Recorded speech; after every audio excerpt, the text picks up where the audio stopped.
Yeah, I don't let my words mean none, but I'm sorry for the things that I done. I'm sorry I made you feel so dumb. I'm sorry.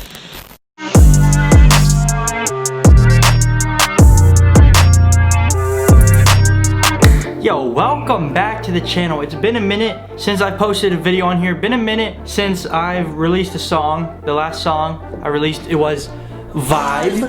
Got the Vibe poster right there. But I do have a new song coming very, very soon. I'll get into that in a little bit. But before I start the studio tour, I want to let you guys know I am so grateful, so thankful. Thank you guys for 100K on this channel, 100,000 subscribers. That's crazy to think about because I made this channel just for fun, just to document the journey of me making music. And we're already at over like 125,000 subscribers now by the time this video is out. 100,000 subscribers, man. So I just want to say thank you, thank you, thank you before I get into any of this. And also, when you do hit 100,000 subscribers on YouTube, y'all know you get the silver play button. So, got the silver play button right here. I'm gonna open it. I haven't opened it yet. This one is gonna be special because, you know, the other ones, I've shared those with Ricky, but this one's like all mine, you know? That's all mine. The other ones are still super special to me too, but this one is just gonna be a little bit different.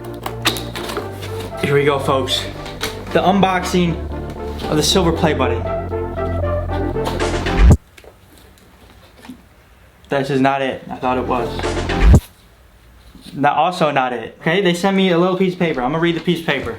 My new song drops Saturday, December 12th. It's called Sorry for the Things I've Done. And the link to pre-save it is in the top of the description. So click that link right now to pre-save it and it will be automatically added to your music library the moment it comes out so you don't miss it. Everybody click that link. It would help me out tremendously.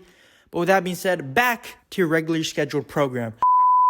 But now, folks, the moment we've all been waiting for, the actual play button itself. Here it is, folks. Look at this.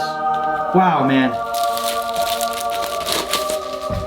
It says NCK right there, just like on the hoodie, NCK. This hoodie is also not out yet, by the way. But comment down below, maybe I'll drop this hoodie. Literally, for everyone out there, streaming the songs, watching the videos, following on Instagram, commenting, liking the video, supporting, sharing it to friends. Everything means the world to me. Couldn't have been done without all of that. So thank you guys from the bottom of my heart. With that being said, I think it is time to start the NCK studio tour. Before I show you guys what everything is in the studio, I just want to let you guys know that I am not a professional. I'm not claiming to be a professional or an expert, but I feel like I do have a pretty good understanding of what I'm talking about. But do your own research before you just listen to me because I'm still figuring out a lot of this stuff along the way as I go. But with that being said, the first thing in the studio is the lights. You can't be making songs if you're not in the right vibe, you're not in the right mood, and what better way to set the mood than lights? I got 4 of these color changing lights in my fan right there, and then under the desk I have one of those light strips. These are Philips Hue lights, which are on the more expensive side, but honestly you can get away without these at all. Just you can get a little cheap light strip on like Amazon or probably at Walmart. You can find them for probably $10-15. Literally, if you have a light strip like that, the whole mood, the whole vibe of the studio just increases so much, because it's like, imagine these lights were a different color. Like, watch this. Oh, it's not a vibe anymore in the studio, you know what I'm saying? But then you change them back and it's a stinking vibe again. So that is the benefit of the lights, but then again, you also don't need them, but I think it just helps for the overall process. And I forgot to say this earlier, everything that I'm saying will be linked in the description. So if you guys want to check it out or buy it, use those links in the description because you know, it helps your boy out. And just because it's linked right there, so you don't have to go searching for it. It's literally gonna be the exact thing that I have in my studio. Next up, the second item is the desk.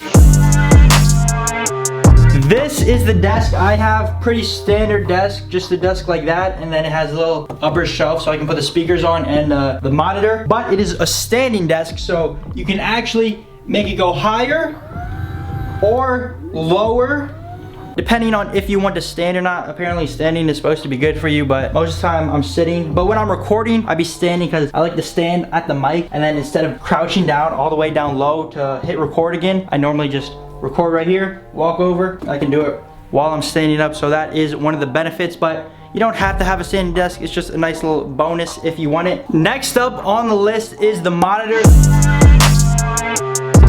This right here. It's just like an additional screen. You plug the laptop or computer into the monitor, so it's a bigger screen than just this right here. You don't have to have it, but it does make the workflow and things just move faster. It's easier to see everything instead of if I were to bring it onto this computer. It's just a smaller screen. That is why I have this. It's a BenQ 32-inch screen. I'll leave it linked in the description, the exact one that I got, because I got it a while ago. I don't remember the exact one, but I do know it is 32 inches from here to here. Next, probably one of the most important parts is the computer. I have a MacBook Pro. You can use a variety of different computers. It doesn't have to be Apple. It can be Windows. You don't have to have the fastest computer, but you do want to have something that is pretty decently fast so that it can run the software to make the music, or else then it'll just be laggy the whole time. This right here is a MacBook Pro from 2015. It's got some pretty high specs, but it does everything I needed to do. Runs Logic perfectly fine, which is also the next part that a lot of you guys be asking me. You guys ask me, what software do I use? And the answer to that is Logic Pro X. I'm pretty sure you can only get it on a Mac, but it works great. And honestly, you can use whichever DAW you want. You can use Pro Tools, FL Studio. They all pretty much do the same thing. Next up is the audio interface. It's this red box right here. This is what the speakers plug into, the microphone plugs into, the headphones, and then it all plugs in to the computer or laptop. And for me, I have the Focusrite Scarlett 2i4. Works like a charm, but as you guys know, me and Ricky, my brother, we're looking for a second property, a second house where I can move this studio into. So once we move there, I'll probably end up upgrading this and some of the other stuff once I have more room, and I'll make that like a dedicated studio. Because guys, this studio is literally just in my room. I haven't showed you any of this, but my bed's literally right there. Ignore the mess, but guys, this is literally in my room. But once I move the studio to the other property, whichever one we get, I'll probably do a second studio tour with the upgraded stuff, just to let you guys know what I'm working with. But next up on the list is headphones. I got these headphones right here, the Behringer DT770 Pro 80 ohm. I did some research on them for quite a bit, and they are some of the best headphones out there for studios and for making music. Just super clean sound, super crisp. I used to use these right here. These were Beats Solos, but then I ended up breaking them, so I don't use them. I still use them to reference and listen back to the music when I am done to make sure it sounds good on those headphones as well, but I don't use those to record because, I mean, they're broken. Before I get into the next item in the studio, I almost forgot to tell you guys, my new song is dropping December 12th. It's called Sorry for the Things I've Done. The link to it will be in the top of the description, so go click that link and pre-save it right now. Literally, all the pre-saves, it helps the song do better. Cost absolutely nothing, and that way you will have it automatically added to your music library when it releases. But I'll give you guys a little sneak peek. I want you now and I want you close. I don't mean to do so bad. You know, if I could, I would take it all back. Guys, that is dropping December 12th. Everyone click the link in the top of the description one last time. Pre-save it. If everyone on here that's watching this pre-saves it, literally, that would help it do so much better. But moving along with the studio tour, up next, we have the speakers, aka studio monitors. There's one for the left and one for the right. They're both the same speaker. I have the Rocket 5s. They're pretty solid. They're not the biggest speaker. I'll probably end up upgrading these once I move into the studio, wherever we end up getting the other property. They're really solid speakers. I got nothing really bad to say about them, except for maybe they accentuate the bass a little bit, so they're not like the flattest speakers. But other than that, great speakers. And I also have these little foam pads. I'm not sure if they actually do anything, but I've seen some other people's studio tours and they said to get these foam pads because it helps keep the sound from the speaker, instead of if the speaker was on the desk, it would shake the whole desk. I'm not too sure if they actually do anything, but they were only like $5, so I got those. And next up, last but definitely not least, probably the most important part in the studio is the microphone.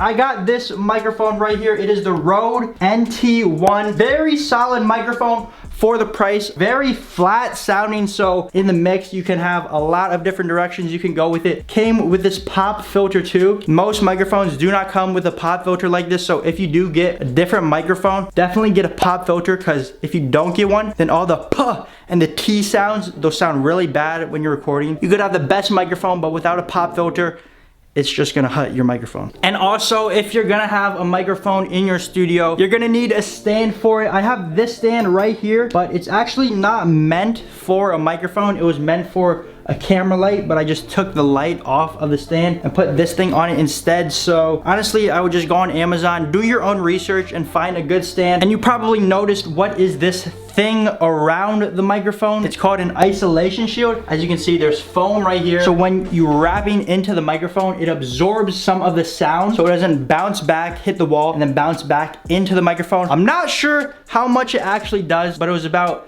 $70 for this one, and they pretty much all do the same thing. But yet again, I do not know exactly how effective it is. You might just be better off putting foam acoustic treatment. That's what I'm gonna end up doing once I move the studio into the other property. But for now, this is what I've been working with. It works. I think it does something. I think it's pretty good. But with that being said, that pretty much concludes the studio tour. It's nothing really crazy, just pretty much the basics of what you need: the microphone, the shield, the stand, the audio interface. You need that unless you get a USB microphone. For better sound, you want to get an XLR microphone like this one. It has an XLR cable running down here into the interface.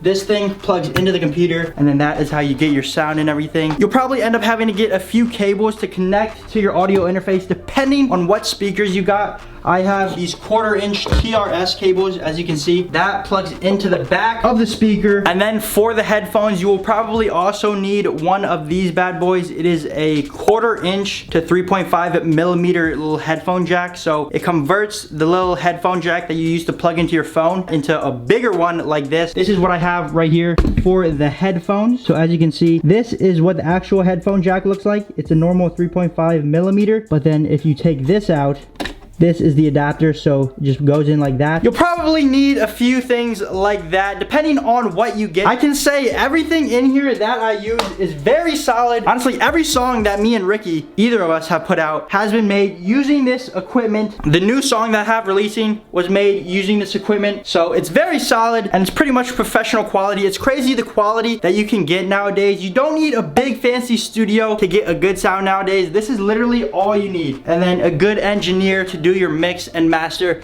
That's pretty much all you guys need. And also a vibe poster. That is an essential part of the studio. You need the vibe poster. Honestly, you don't need anything else. You just need the vibe poster. But for real though, I hope this helped you guys out a little bit. Like I said again, I'll be linking everything that I have in the description down below. Use those links to help your boy out. And don't forget, new song coming December 12th. Pre-save link in the top of the description. I'll see you then. Yeah, I don't let my words mean none, but I'm sorry for the things that I've done. I'm sorry I made you feel so dumb. I'm sorry.